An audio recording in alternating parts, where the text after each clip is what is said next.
കർത്താവിൻ്റെ പരിശുദ്ധമായ നാം വാഴ്ത്തപ്പെടുമാറാകട്ടെ. നമ്മൾ ഇന്നത്തെ ചിന്തയ്ക്കായിട്ടൊരു വാക്യം വായിപ്പാൻ തക്കണം താല്പര്യപ്പെടുകയാണ്.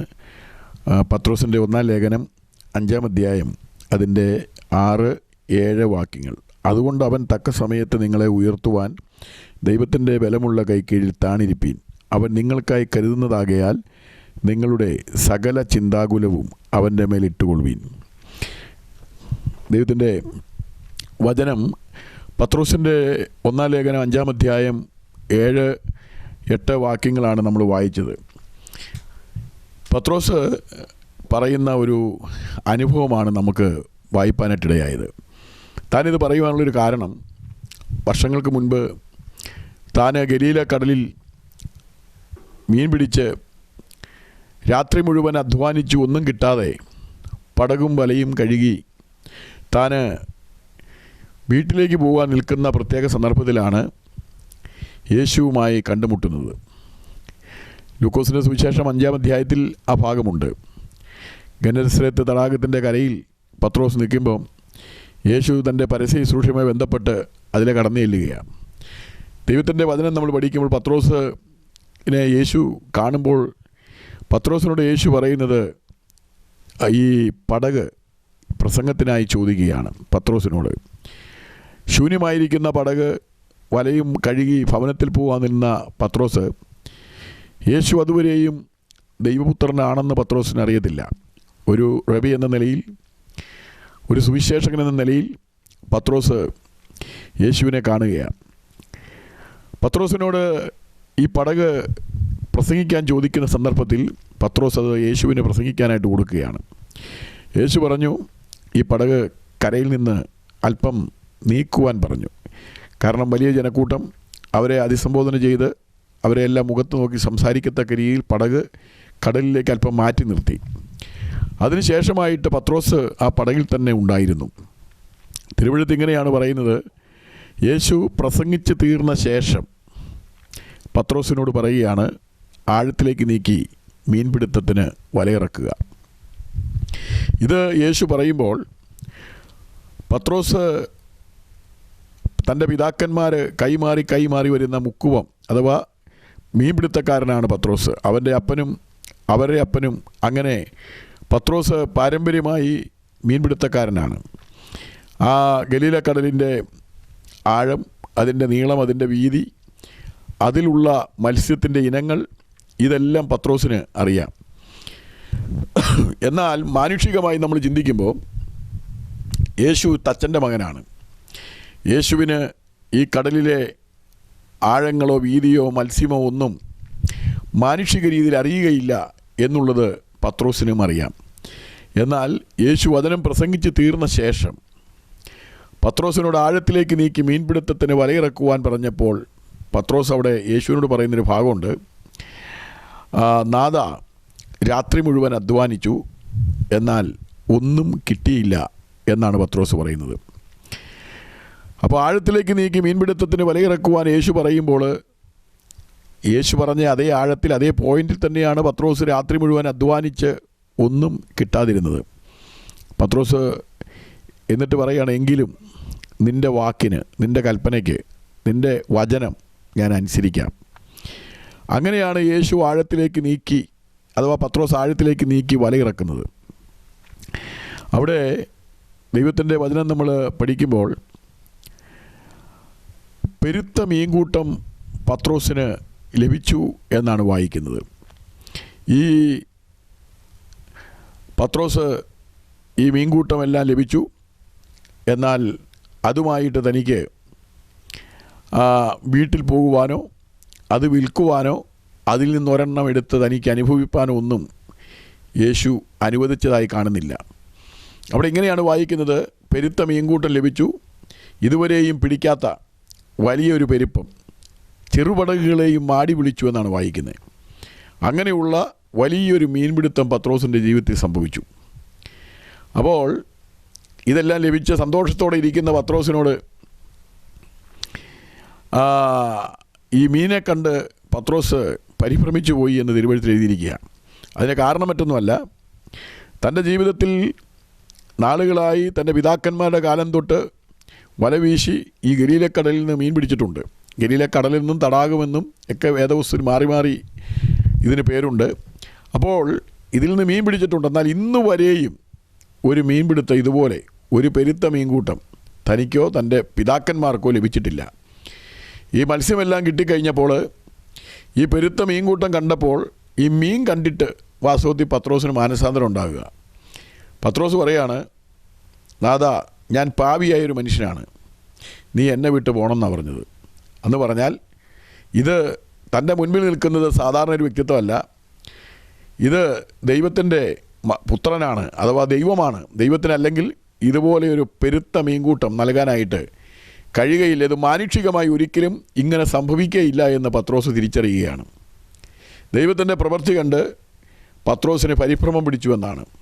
അപ്പം ദൈവം ഒരു കാര്യം ചെയ്തു കഴിഞ്ഞാൽ പരിഭ്രമം പിടിക്കത്തക്ക രീതിയിൽ, അഥവാ മനുഷ്യന് പ്രവർത്തിക്കാൻ കഴിയാത്ത രീതിയിൽ, മനുഷ്യന് ഒരിക്കലും നിറയ്ക്കുവാൻ കഴിയാത്ത രീതിയിൽ ദൈവത്തിന് നിറയ്ക്കുവാനായിട്ട് കഴിയും. ചെറുപടകുകളെയും മാടി വിളിച്ചുവെന്നാണ് തിരുവെഴുത്ത് പറയുന്നത്. ദൈവം ഒരു കാര്യം ചെയ്താൽ ചോദിക്കുന്നതിലും നനയ്ക്കുന്നതിലും അത്യന്തം പരമായിട്ടായിരിക്കും ദൈവം ചെയ്യുന്നത്. ദൈവം നൽകുന്നത് അമർത്തി കുലുക്കി കവിയുന്ന ഒരു നല്ല അളവാണ്. ദൈവത്തിൻ്റെ വചനം നമ്മൾ പഠിക്കുമ്പോൾ പത്രോസ് പരിഭ്രമം പിടിച്ച് നിൽക്കുമ്പോൾ യേശു പറയുകയാണ്, നീ ഇതെല്ലാം വിട്ട് ഈ പടക് വിടണം, ഈ വല വിടണം, ഈ മീൻ വിടണം, ഇതെല്ലാം വിട്ട് നീ എന്നെ എന്ത് ചെയ്യണം? അനുഗമിക്കണം. ഇനി മുതൽ നിന്നെ മത്സ്യം പിടിക്കുന്നവനല്ല മനുഷ്യനെ പിടിക്കുന്നവനാക്കാമെന്നാണ്. ഞാൻ സ്വാഭാവികമായി കേൾക്കുന്ന കേൾവിക്കാരോട് ചോദിക്കട്ടെ, ഇനി മുതൽ നിന്നെ മത്സ്യം പിടിക്കുന്നവനല്ല മനുഷ്യനെ പിടിക്കുന്നവനാക്കാൻ വേണ്ടിയാണ്, പത്രോസിനെ മനുഷ്യനെ പിടിക്കുന്നവനാക്കാൻ വേണ്ടിയാണ് യേശു പത്രോസിൻ്റെ അടുക്കൽ ചെന്നതെങ്കിൽ, രാത്രി മുഴുവൻ അധ്വാനിച്ചിട്ട് ഒരു മീൻ പോലും കിട്ടാതെ പടകും വലയും കഴുകി വീട്ടിൽ പോകാൻ നിന്ന പത്രോസിനെ സ്പ്രേ ഒക്കെ അടിച്ച് വീട്ടിൽ പോകാൻ വേണ്ടി നിൽക്കുകയായിരുന്നു. എന്നാൽ ആ സമയത്ത് വിളിക്കുന്നതല്ലായിരുന്നു നല്ലത്. കാരണം എന്താ? മത്സ്യമില്ല, പടകും കഴുകി വലയും കഴുകി അങ്ങനെ ടിപ്പ് ടോപ്പിൽ നിൽക്കുക വീട്ടിൽ പോകാനായിട്ട്. അങ്ങനെയാണെങ്കിൽ ആ സമയത്ത് വിളിക്കുന്നതായിരുന്നു നല്ലത്. എന്നാൽ യേശു അങ്ങനെ വിളിച്ചില്ല. ദൈവത്തിൻ്റെ വചനം നമ്മൾ പഠിക്കുമ്പോൾ ആ ശൂന്യമായിരിക്കുന്ന പടകിനെ നിറച്ചതിന് ശേഷം പത്രോസിനോട്, അഥവാ യേശു പറയുകയാണ്, നീ ഈ പടകും വലയും എല്ലാം വിട്ട് തൊഴിലും വിട്ട് നീ എന്നെ അനുഗമിക്കുക. എന്തുകൊണ്ടാണ് കർത്താവ് അങ്ങനെ പറയുവാൻ കാരണം? കർത്താവ് അങ്ങനെ പറയുവാനൊരു കാരണമുണ്ട്. ദൈവത്തിൻ്റെ വചനം നമ്മൾ പഠിക്കുമ്പോൾ ഈ രാത്രി മുഴുവൻ അധ്വാനിച്ചു ഒന്നും കിട്ടിയില്ല എന്ന് പത്രോസ് പറയുന്ന ആ ഭാഗം, യേശുവില്ലാതെയാണ് പത്രോസ് കഴിഞ്ഞ രാത്രി മുഴുവൻ അധ്വാനിച്ചത്. എന്നാൽ യേശുവില്ലാത്ത ഒരു അധ്വാനം അത് പത്രോസിൻ്റെ ജീവിതത്തിൽ അത് ശൂന്യമായിരുന്നു എന്ന് കാണുവാൻ കഴിയും. നമ്മുടെ ജീവിതത്തിലും യേശുവിനെ മാറ്റി നിർത്തി യേശുവില്ലാത്ത അധ്വാനം പലപ്പോഴും ശൂന്യമായി തീരാറുണ്ട്. ജീവിതത്തിൻ്റെ ആകത്തുക യേശുവില്ലാത്ത ജീവിതം നയിച്ച്, അഥവാ രാത്രി മുഴുവൻ അധ്വാനിച്ചു എന്ന, യേശു ലോകത്തിൻ്റെ വെളിച്ചമാണ്. യേശുവില്ലാത്ത ജീവിതം, ഒരു മനുഷ്യൻ്റെ ജീവിതം രാത്രിയാണ്, ഇരുളാണ്. തൻ്റെ ജീവിതത്തിൽ അങ്ങനെ രാത്രി മുഴുവൻ അധ്വാനിച്ചു, ആകത്തുക കൂട്ടി നോക്കിയപ്പോൾ സീറോയാണ്. അതിൻ്റെ അർത്ഥം യേശുവിനെ മാറ്റി നിർത്തി യേശുവില്ലാത്തൊരു ജീവിതമാണ് നമ്മൾ നയിക്കുന്നതെങ്കിൽ അവസാനം നമ്മൾ കൂട്ടി നോക്കുമ്പോൾ അത് സീറോയായിരിക്കും. യേശു പറഞ്ഞത്, എന്നെ പിരിഞ്ഞ് നിങ്ങൾക്കൊന്നും ചെയ്യാൻ കഴിയത്തില്ലെന്നാണ്. എന്തെങ്കിലുമൊക്കെ നമുക്ക് ചെയ്യാൻ കഴിയണമെങ്കിൽ അതിന് യേശു കൂടെ ഉണ്ടായിരിക്കണം. തിരുവെഴുത്ത് പറയുന്നത് നിൻ്റെ വാക്കിന് വലയിറക്കാമെന്നാണ്. എന്ന് പറഞ്ഞാൽ യേശുവിനോട് കൂടെ യേശുവിൻ്റെ വചനമനുസരിച്ച് യേശുവിൻ്റെ കൽപ്പന പ്രകാരം ഇറക്കിയപ്പോൾ പെരുത്ത മീൻകൂട്ടം ലഭിക്കുവാനിടയായി. അപ്പോൾ ഇത് സകലതും വിട്ട് യേശുവിനെ അനുഗമിക്കാൻ യേശു പറയാൻ കാരണം, ഒരു മീൻ പോലും ഇല്ലാതിരുന്നപ്പോൾ യേശുവിനെ വിളിക്കാതെ മീനെല്ലാം കൊടുത്തിട്ട്, പെരുത്ത മീൻകൂട്ടം കൊടുത്തിട്ട് വിളിക്കാൻ കാരണം, യേശു വാക്കുകളും ഭാഷണവും ഇല്ലാതെ ഒരു സന്ദേശം പത്രോസിനോട് പറയുക. എന്താ പറഞ്ഞതെന്നറിയാമോ? പത്രോസേ, നിൻ്റെ പടക്, ശൂന്യമായ പടകിനെ നിറയ്ക്കുവാൻ ഞാൻ ശക്തനാണ്. അതുമാത്രമല്ല, നിൻ്റെ നിറഞ്ഞിരിക്കുന്ന പടകിനെ ശൂന്യമാക്കുവാനും ഞാൻ മതിയായവനാണ്. കഴിഞ്ഞ രാത്രി മുഴുവൻ അധ്വാനിച്ചിട്ടൊന്നും കിട്ടാതിരുന്നതിൻ്റെ കാരണം എന്നാ? അതിൻ്റെ കാരണം പത്രോസിൻ്റെ വലയിൽ, പടകിൽ ഒരു മത്സ്യവും കയറരുതെന്ന് സ്വർഗം കൽപ്പിച്ചിരിക്കുക. കാരണം കാറ്റിനോടും കടലിനോടും പുഴുവിനോടും ആവണക്കിനോടും കാക്കയോടും കഴുതയോടും മത്സ്യത്തോടും, അഥവാ എല്ലാം കൽപ്പിക്കാൻ, സകല പ്രകൃതി ശക്തികളോടും സകല ജീവജാലങ്ങളോടും കൽപ്പിക്കാൻ യേശുവിന് കഴിയും. ദൈവത്തിൻ്റെ വചനം നമ്മൾ പഠിക്കുമ്പോൾ പത്രോസിൻ്റെ വലയിൽ ഒരു മത്സ്യവും കയറരുതെന്ന് മത്സ്യങ്ങളോട് ദൈവം കൽപ്പിച്ചിരിക്കുകയായിരുന്നു. എന്നാൽ പ്രസംഗമൊക്കെ തീർന്ന്, കാരണം അങ്ങനെ പത്രോസ് കഴിഞ്ഞ രാത്രിയിൽ വലിയൊരു മത്സ്യം കിട്ടി, വലിയൊരു പടക് നിറയെ മത്സ്യം ഉണ്ടായിരുന്നു എങ്കിൽ ഒരിക്കലും യേശുവിന് പടക് കൊടുക്കത്തില്ല. അവൻ മീൻ മാർക്കറ്റിൽ പോയി, അല്ലെങ്കിൽ ആ മീനുമായി അവൻ മറ്റ് വ്യാപാരത്തിന് പോയേനെ. എന്നാൽ യേശുവിന് പടക് കൊടുക്കുവാനും യേശുവിൻ്റെ പ്രസംഗം കേൾക്കുവാനും യേശു വരുന്ന സമയത്ത് അവിടെ പടകും വലയും കഴുകി അവിടെ നിൽക്കുവാനെല്ലാം കാരണം അവൻ്റെ പടകിൽ ഒന്നും ലഭിക്കാഞ്ഞതുകൊണ്ടാണ്. ദൈവത്തിൻ്റെ വചനം പഠിക്കുമ്പോൾ പത്രോസിൻ്റെ പടകിൽ ഒരു മത്സ്യവും കയറരുതെന്ന് സ്വർഗം കൽപ്പിച്ചിരിക്കുക. ദൈവത്തിൻ്റെ വചനം നമ്മൾ പഠിക്കുമ്പോൾ യേശു പറഞ്ഞ വാക്കനുസരിച്ച് ആ വലയിറക്കിയപ്പോൾ ഈ കൽപ്പിച്ചിരുന്ന മത്സ്യങ്ങളോട് കയറുവാൻ പറഞ്ഞു യേശു. അവിടെ നമ്മൾ വായിക്കുന്നത് അങ്ങനെയാണ് പത്രോസിന് വല നിറയെ, പടക് നിറയെ, മറ്റു പടകുകളെ മാടി വിളിക്കത്തക്കവണ്ണം ആ മത്സ്യം ആ വലയിൽ കയറുവാനിടയായത്. ഇന്ന് ഈ വചനം കേൾക്കുന്ന പ്രിയപ്പെട്ടവരോട് ഞാൻ പറയാം, യേശു അതിൽ നിന്ന് പറയുന്ന സന്ദേശം ഇതാണ്: പത്രോസേ, നിൻ്റെ ശൂന്യമായ പടകിനെ നിറയ്ക്കുവാൻ ഞാൻ ശക്തനാണ്. നിൻ്റെ നിറഞ്ഞിരിക്കുന്ന പടകിനെ ശൂന്യമാക്കുവാനും ഞാൻ ശക്തനാണ്. നീ എന്നെ അനുഗമിക്കുക. ദൈവത്തിൻ്റെ വചനം നമ്മൾ പഠിക്കുമ്പോൾ നിൻ്റെ ജീവിതത്തിൻ്റെ ഏത് സാഹചര്യങ്ങളിലും ഞാൻ മതിയായവനാണെന്നാണ് യേശു പറയുന്ന സന്ദേശം. ഒരിക്കൽ പത്രോസിന് യേശുവിനും ടാക്സ് കൊടുക്കേണ്ടതായ ആവശ്യം വന്നു. 2 ചതുർദ്രഹ്മ പണമാണ് കൊടുക്കേണ്ടത്. യേശു പറഞ്ഞു, നീ പോയി ഒരു ചൂണ്ടയിട്ടുള്ളാൻ പറഞ്ഞു. ഒറ്റ നിർത്തിയിടാവുള്ളൂ. ഒറ്റ നിർത്തിയിട്ടു. അതിലൊരു മത്സ്യം കൊളുത്തി. നമ്മൾ തിരുവഴുത്തിൽ വായിക്കുന്നത് അതിൻ്റെ വായിൽ ചതുർദ്രഹ്മ പണമുണ്ടായിരുന്നുവെന്ന്. അതിൻ്റെ അർത്ഥം 4 ദ്രഹ്മ പണം. യേശുവിന് ടാക്സ് കൊടുക്കാനും പത്രോസിന് ടാക്സ് കൊടുക്കുവാനും. നിൻ്റെ ജീവിതത്തിൻ്റെ ഏത് ആവശ്യങ്ങളുടെ മധ്യേയും ഞാൻ മതിയായവനെന്നാണ് അതിൻ്റെ സന്ദേശം. അങ്ങനെ പത്രോസ് വലയും പടകും വിട്ട് ഇറങ്ങിത്തിരിച്ചെങ്കിൽ പത്രോസിൻ്റെ ജീവിതത്തിൻ്റെ ആവശ്യത്തിൻ്റെ മധ്യേ ദൈവം മതിയായവനായിരുന്നു.